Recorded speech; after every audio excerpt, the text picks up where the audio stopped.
Welcome, everyone, to Easy History Podcast. Today, we're going on a deep dive into this really pivotal period in Napoleonic history. The Yeah. winter of 1806 going through the summer of 1807.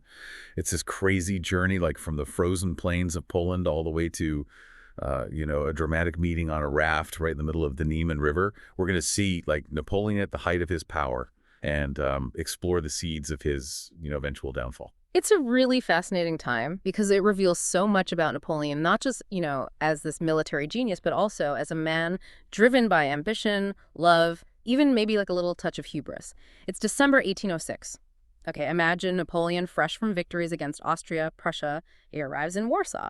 Now, you might expect him to be completely focused on, strategy, but he's actually, get this, he's smitten with this young Polish noblewoman named Marie Waleska. Wait, Napoleon's in love, Yeah. in the middle of a war. Yeah, it definitely adds an unexpected twist to the story, right? Mhm. So you got to remember, Poland at this time, it had been partitioned by these powerful neighbors, Russia, Prussia, Austria, and Polish patriots saw Napoleon as this potential liberator, someone who could, restore their nation.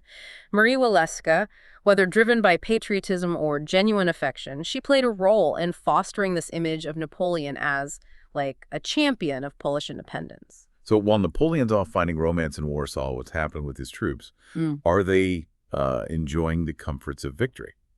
Not exactly. They're facing a much different reality, the harsh Polish winter, freezing temperatures, scarce supplies, the constant threat of disease. These conditions really took a toll on the morale and fighting capacity of the French army. There were even reports of high desertion rates, even suicide rates. It's a stark contrast to the romantic image of Napoleon's invincible army. That's a chilling reminder of the human cost of war, even in victory. Yeah. And didn't Napoleon still have a formidable foe to deal with, Russia? Absolutely. The Winter War of 1806-1807, brutal test for both sides. Napoleon's initial attempt to trap the Russian general Bennigsen, this was near Putuz, it failed. And you wouldn't believe the reason why. The infamous Polish mud. The winter weather, the terrain, these were factors Napoleon couldn't entirely control, and it really forced him to, adapt his strategy. So how did Napoleon, known for his calculated moves, respond to these setbacks? Well, his response really showcases his tactical brilliance. Let's take the events leading up to the Battle of Eylau. Okay, it starts with Marshal Ney's troops, just a routine scouting mission, and they stumble upon Bennigsen's winter offensive, a complete surprise. Napoleon, always thinking ahead, he immediately tries to set a counter trap. That sounds like classic Napoleon. Yeah. Always one step ahead. But wasn't that incredibly risky? What if Bennigsen hadn't, taken the bait? It was a gamble for sure, but fortune, it seems, favored the bold. Bennigsen intercepts a French courier who's carrying crucial orders, which alerts him to the trap. So this forces Bennigsen to change his plans, and it ultimately leads to this bloody clash at Eylau. Eylau, I've heard it described as one of the most brutal battles of the Napoleonic Wars. Yeah. What made it so horrific? Well, imagine two armies clashing in these freezing temperatures, fighting relentlessly for 2 days straight, both sides suffering heavy casualties. The battlefield was a scene of just unimaginable carnage. It was a battle that really shattered the myth of Napoleon's invincibility. His troops, particularly Marshal Augereau's 7th Corps, they were decimated by Russian artillery. They lost 5 precious Eagle standards. Losing those Eagle standards must have been a huge blow to morale. They were powerful symbols for Napoleon's troops, weren't they? Absolutely. The Eagle standards, they represented the strength and unity of the French army. Losing them, it was a symbolic defeat, a sign that the Russians were a force to be reckoned with. Eylau was a wake-up call for Napoleon. It showed him that victory wouldn't come easily in this campaign. But Napoleon was never one to back down from a challenge. So how did he turn the tide at Eylau? Well, just when it seemed the battle was lost, Marshal Murat led this desperate cavalry charge. Okay, picture this. 10,000 horsemen thundering across the battlefield, one of the largest cavalry charges in history. It was a gamble, but it paid off.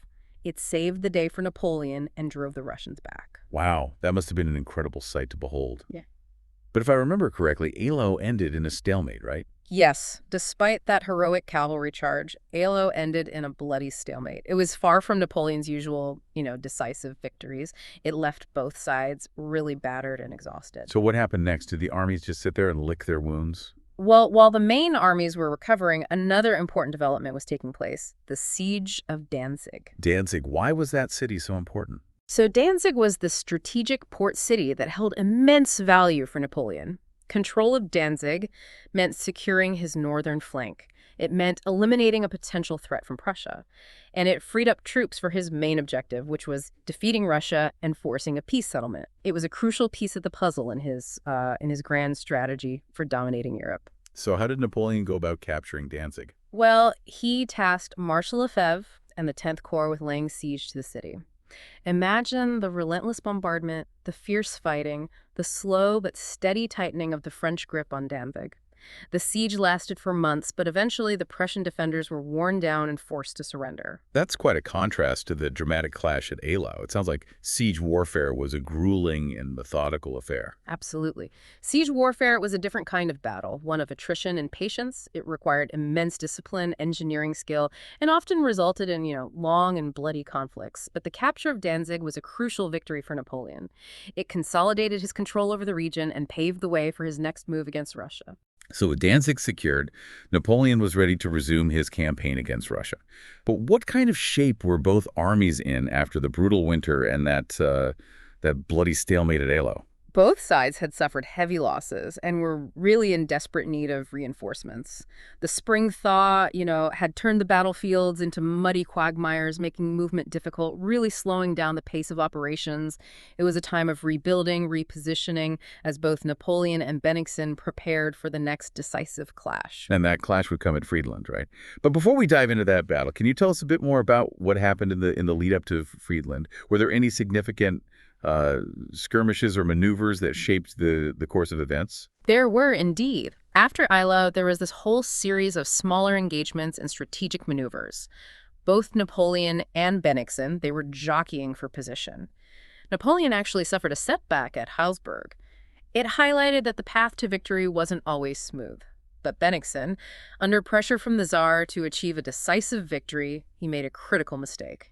He retreated to Friedland, a strategically disadvantageous position.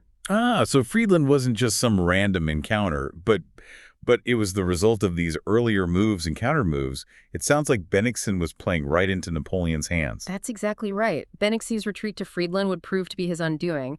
It was a fateful decision that set the stage for one of the most decisive battles of the Napoleonic Wars. Okay, I'm ready for the drama of Friedland. Yeah. So set the scene for us. What was the situation on the eve of this pivotal battle? It's June 13th, 1807. Picture the Elbe River, okay? The town of Friedland nestled along its banks.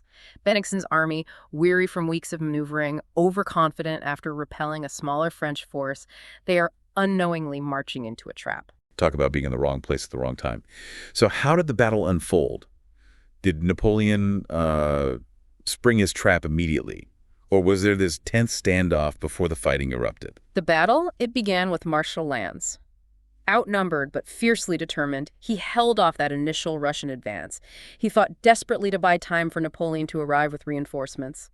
And remember the date, June 14th. Wait, wasn't June 14th a special date for Napoleon? It was the anniversary of his victory at Marengo, a battle that had really cemented his reputation as this, military genius.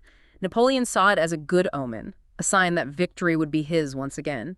He arrived at Friedland with fresh troops, including the elite Imperial Guard, and he immediately took command of the battlefield. So the stage was set for an epic showdown, Napoleon himself leading the charge. Did the battle live up to the hype? Oh, it certainly did. Napoleon unleashed his forces with a devastating effect, pushing back the Russian lines. The French artillery under the command of General Saint-Amand, they played a crucial role, raining down this deadly barrage on the Russian formations. They were relentless, pounding the enemy with incredible precision and power. I can only imagine the chaos and the carnage as those cannonballs ripped through the Russian ranks. How did Bennigsen respond to this onslaught? He tried to rally his troops, but the French attack, it was just too powerful to resist.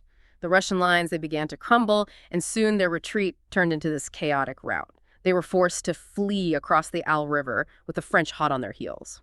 Were there any dramatic moments during the retreat, anything that really captures the desperation of the situation? Imagine the burning bridges of Friedland engulfed in flames as the Russians desperately tried to escape the advancing French army. It was a scene of utter chaos and destruction, with soldiers leaping into the river, trying to swim to safety, many drowning in the attempt. It was a crushing defeat for Bennigsen and a decisive victory for Napoleon. Wow, what a dramatic end to the battle. So with this decisive victory at Friedland, Did the war finally come to an end? Was Russia finally defeated? Well, Friedland was definitely a turning point in the war. It forced Tsar Alexander I, facing a shattered army and dwindling options, to sue for peace. Friedland, I mean, it really marked a major shift, not just in, the war, but in like the whole geopolitical landscape of Europe. Tsar Alexander I, I mean, he had to make a choice, continue a losing battle or, seek peace. And well, he chose the latter. So after all that bloodshed, all that maneuvering, we moved from the battlefield to the negotiating table. Yeah. Where did this historic meeting take place? The setting was, you couldn't script this, a raft floating in the middle of the Niemen River with Napoleon and Tsar Alexander, they're meeting face to face. It's such a powerful image, a symbol of the shifting balance of power and a start of a new chapter in European history. Meeting on a raft in the middle of a river. Yeah, you couldn't script it better, could you? It really highlights the grandeur, the drama of, the Napoleonic era. But wasn't Prussia also involved in this war? What happened to them? Oh, yeah. Prussia was definitely feeling the heat after Friedland. King Frederick William, unlike Alexander, he was kept at a distance during these negotiations. It's a striking contrast, Napoleon cultivating this warm, almost friendly relationship with Alexander, while Prussia is left isolated, facing the consequences of defeat. It sounds like Napoleon was playing a clever game of diplomacy, driving a wedge between his former enemies. What were the terms of this peace agreement? How did the Treaties of Tilsit reshape the map of Europe? The Treaties of Tilsit, they were a major turning point in European history. Prussia, they lost a significant chunk of their territory, some of which was used to create the Duchy of Warsaw, a new state under French influence. It revived Polish hopes for independence, though it was kind of a bittersweet victory, because they were still under Napoleon's control. So Prussia was essentially punished for siding with Russia. What did Napoleon gain from this agreement, apart from, territorial concessions? Well, one of Napoleon's biggest victories was Russia's agreement to join the continental system. This was Napoleon's grand plan, to cripple Great Britain economically by blocking their trade with the rest of Europe. At the time, it seemed like a masterstroke, but it ultimately backfired in ways Napoleon just couldn't have anticipated. Hold on, remind me again how the continental system worked. It sounds like a pretty drastic measure. It was essentially a massive embargo against British goods. Napoleon forbade any country under his control, under his influence, from trading with Great Britain. He envisioned a Europe united against the British, forcing them to their knees economically. He even tried to extend this system to neutral countries, putting immense pressure on them to choose sides. It seems like an ambitious plan, but wasn't it incredibly difficult to enforce? I mean, Europe had relied on trade with Britain for centuries. You're absolutely right. The continental system, it was incredibly difficult to enforce. It led to, widespread smuggling as people found ways to circumvent the blockade, get their hands on those British goods. And it backfired by hurting French trade as well. Yeah. French merchants, French manufacturers, they lost access to important markets, and the French economy suffered as a result. So while Napoleon might have thought he was delivering like this knockout blow to Britain, he might have actually been setting himself up for a fall. Yeah. It's a classic case of unintended consequences, isn't it? Exactly. Napoleon, blinded by his ambition, his desire to just crush Britain, he failed to anticipate the long-term consequences of his actions.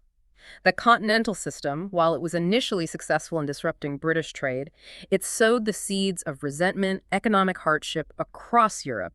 And it would ultimately drag him into these costly conflicts, particularly in Spain and Russia, that would really contribute to his downfall. Let's talk about Spain. How did the continental system lead to war in the Iberian Peninsula? Well, Portugal, a longtime ally of Great Britain, they refused to comply with the continental system. They relied heavily on trade with Britain, and they weren't willing to cut those ties. Napoleon, determined to enforce his blockade at all costs, he decides to make an example of them. In 1807, French troops, supported by their Spanish allies, invaded Portugal, forcing the Portuguese royal family to flee to Brazil. So the invasion of Portugal was a direct result of Napoleon's determination to enforce the continental system. Yeah. But how did that lead to a war with Spain? Well, while the invasion of Portugal might have seemed like a straightforward operation at first, it quickly spiraled into this much larger conflict. Napoleon, he used the opportunity to intervene in Spanish politics, deposing the Spanish king, placing his own brother, Joseph Bonaparte, on the throne. This move, well, it ignited a firestorm of resistance across Spain. So Napoleon essentially overplayed his hand in Spain. He underestimated the power of, Spanish nationalism, the willingness of the Spanish people to resist foreign rule. Precisely. What Napoleon thought would be this quick and decisive takeover, it turned into this protracted and bloody conflict. It's known as the Peninsular War. And it became a quagmire for Napoleon, draining French resources and manpower for years. It was this constant thorn in his side, weakening his empire and contributing to his eventual downfall. The Peninsular War it's a fascinating story in its own right. We could probably devote like an entire episode to exploring that conflict. But for now, let's shift our focus to the other major conflict looming on the horizon, Russia. How did the events of this period, particularly the continental system, set the stage for Napoleon's disastrous invasion of Russia in 1812? The seeds of the Russian campaign, they were sown in the years following Tilsit. While Tsar Alexander had agreed to the continental system, he never fully committed to it. Russian nobles, whose wealth depended on trade with Britain, they resented the economic hardship caused by the blockade. Smuggling was rampant, and there was this, growing discontent within Russia over Alexander's alliance with Napoleon. So even though they seemed like allies on the surface, there were these deep cracks in the relationship between Napoleon and Alexander. It seems like a house of cards waiting to collapse. Exactly. The personal rapport between the two emperors, it couldn't mask the underlying tensions, the conflicting interests. And as Napoleon continued to press for stricter enforcement of the continental system, those tensions grew. He even demanded that Russia participate in an invasion of India, which was a step too far for Alexander. Wow, an invasion of India. That sounds incredibly ambitious even for Napoleon. It does, doesn't it? Shows just how far Napoleon's ambition extended. He envisioned himself as like the master of Europe and Asia, controlling the world's trade routes, dictating the terms of global commerce. But his ambition would ultimately prove to be his undoing. So the stage was set for a showdown between these two titans. What were the key factors that finally pushed Napoleon to, invade Russia in 1812? Well, there were several factors at play. Napoleon, he was frustrated by Russia's lack of commitment to the continental system. He saw Alexander's reluctance as a personal betrayal and a threat to his, grand design for Europe. He was also concerned about Russia's, growing military power and its influence in Eastern Europe. He believed that a decisive victory over Russia would secure his dominance once and for all. So it was a combination of personal ambition, strategic concerns, and a deep sense of betrayal that led Napoleon to launch this massive invasion. It sounds like he was convinced that he could achieve like this swift and decisive victory, just as he had done against other, European powers. But Russia would prove to be a very different kind of enemy. That's right. Napoleon, he underestimated the vastness of Russia, the harshness of its climate, and the resilience of its people. The Russian campaign would become his undoing, this catastrophic defeat that would shatter his aura of invincibility and ultimately lead to his downfall. It's incredible to think that the seeds of this colossal disaster were sown in the very period we've been discussing. From the romantic escapades in Warsaw to the, diplomatic maneuvering at Tilsit, this period really encapsulates both Napoleon's triumphs and the seeds of his ultimate downfall. It's a testament to the complexity of history, how seemingly unrelated events can converge and shape the destiny of nations and individuals. It's a reminder that even the most brilliant strategists, the most powerful leaders, they can be blinded by their own ambition and fail to anticipate the unintended consequences of their actions. We started this deep dive with Napoleon at the height of his power. Fresh from victories against Austria, Prussia, we witnessed his military genius at Friedland and his diplomatic skills at Tilsit. But as we've seen, this period also contained the seeds of his downfall. The continental system, designed to cripple Great Britain, it would backfire, leading to costly conflicts in Spain and ultimately that disastrous invasion of Russia. It's a fascinating and cautionary tale, one that highlights the fragility of power and the unpredictable nature of history. It's a reminder that even the most powerful empires, they can crumble under the weight of their own contradictions and miscalculations. This has been an incredible journey from the frozen battlefields of Poland to the diplomatic complexities of Tilsit, and it leaves us with a lot to ponder. It certainly does. It makes you wonder what might have been if Napoleon had tempered his ambition, if he had been willing to compromise and seek a more lasting peace in Europe. Yeah. Yeah, it really does make you think. Could Napoleon have, built like a more stable and lasting peace in Europe if he had just kind of been willing to like rein in those huge ambitions? I mean, it's one of those fascinating what ifs of history. Yeah, it's a question that doesn't have any easy answers, but it's definitely worth pondering. So looking back at this period from, a modern perspective, what are like the key takeaways? What can we learn from Napoleon's rise and fall? Well, I think there are like several important lessons that we can take away. Firstly, it just really underscores those complexities of power. Napoleon's story, it demonstrates that military might alone, it isn't enough to guarantee, Yeah, lasting dominance. Economic factors, political alliances, even personal relationships, they yeah, can all play, a crucial role in shaping the course of history. right. It's a reminder that leadership isn't just about winning battles, right? It's about navigating that complex web of internal and external pressures, understanding the needs and the desires of different groups, making those strategic decisions that consider both short-term gains and long-term consequences. Absolutely. And it's also a reminder that even the most brilliant, the most charismatic leaders, they aren't immune to, making mistakes. Napoleon's downfall, it was partly due to, his own miscalculations, Yeah. his inability to fully grasp the limitations of his own power and, that unwavering belief in his own invincibility. It's a cautionary tale for anyone in a position of authority, right? Like the importance of humility, the ability to listen to, dissenting voices, the willingness to adapt to those changing circumstances. Precisely. But beyond those leadership lessons, this period also offers these insights into, the human condition. We see the resilience of ordinary soldiers enduring unimaginable hardships. Mhm. We see the political maneuvering, those shifting alliances that really shape the fate of entire nations. And we see those personal stories like that of Marie Waleska, caught up in those currents of these larger historical events. Yeah, it reminds us that history is just about dates and battles, right? It's about Yeah. people, their hopes, their fears, their triumphs, and their tragedies. It's about the choices they make and the consequences of those choices, both intended and unintended. Yes, and it's about understanding the forces that shape the world we live in today. The Napoleonic era, it might Mhm. seem like this, distant past, but its legacies, I mean, they continue to resonate in the political landscape of, Europe and beyond. So from those frozen battlefields of Poland to the opulent halls of Tilsit, we've journeyed through a pivotal period in Napoleonic history.